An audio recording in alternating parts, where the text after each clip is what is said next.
No, first kiss. Okay, so I had just gone to a new school. I was 12, 13, my first time at a co-ed school in the south of England. You know, hormones raging. And I had just been introduced to this new group of friends. And there was another new girl at school who was saying, oh, my parents are out of town, I'm going to have a party. And it was literally, I can't explain I don't know what happened. It was like bacchanalian at 13. Everyone was just like, oh, we get to all kiss each other. And it was about 150, 200 people.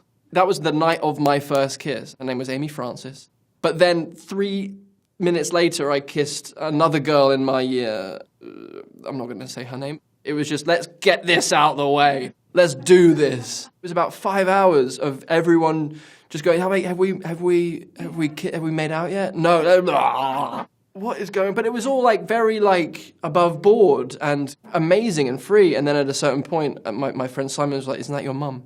And I looked to my left, and I think I was in the middle of something with a girl that I really like. And I saw my mother and I just kind of dropped it, and I just kind of like, "Oh, let's go." It was like midnight. It was a magical night for a 13-year-old where anything was possible.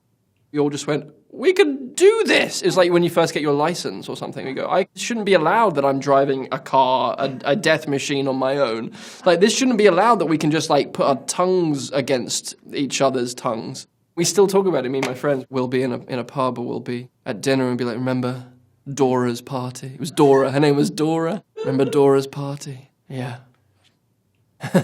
Well, my first was Spider-Man when I was 3. My mum made a felt Spider-Man costume, and it's amazing. But the costume that I always dream about, I haven't done yet, because I suppose when your life is like a perpetual Halloween, you're not as interested in actual Halloween. But Jareth from Labyrinth, to dress up as David Bowie from Labyrinth, that would be, maybe on my 40th birthday Halloween, that will be it, Jareth. I'd have to learn how to do that crystal ball thing, and I'd have to have a snake. He has a snake, he throws it on Jennifer Connelly, and then it turns into like a scarf. Yeah. So I'd have to figure out a way of doing that. I only have very sentimental, very heartfelt New Year's stories. I do a ritual every New Year's now where I go with my closest friends in England, and we write down all the things that have happened in the last year, or all the things that we want to let go of, all the things that we need to clear out. And we go up to the top of Primrose Hill, which is in a beautiful place in London, and we burn the paper, all the things that we want to let go of to allow in what we want the next year, whether it's for us or each other or the world or whatever. Beautiful ritual. It's an old, like, ancient indigenous ritual. A toy that I didn't have, which was my brother's toy, which was, of course, there's only one thing I can't have. Teddy bear called Roscoe. He was a yellow dog with like brown floppy ears. Basically, whoever had Roscoe was the king of the world. And it was my brother's, so I would spend a lot of time stealing it and hiding it, and then denying that I knew where it was.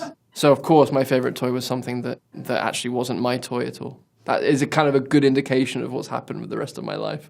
Table tennis, I'm rather good at table tennis. I used to play when I was a kid. I love it so much. It's the nerdiest game, but it's so quick. It's all hand-eye coordination. It's all just like it's like a martial art. There's a great place. Actually, I'm not going to tell people where the place is because it's kind of a secret. I like playing with old Russian guys at like a JCC somewhere.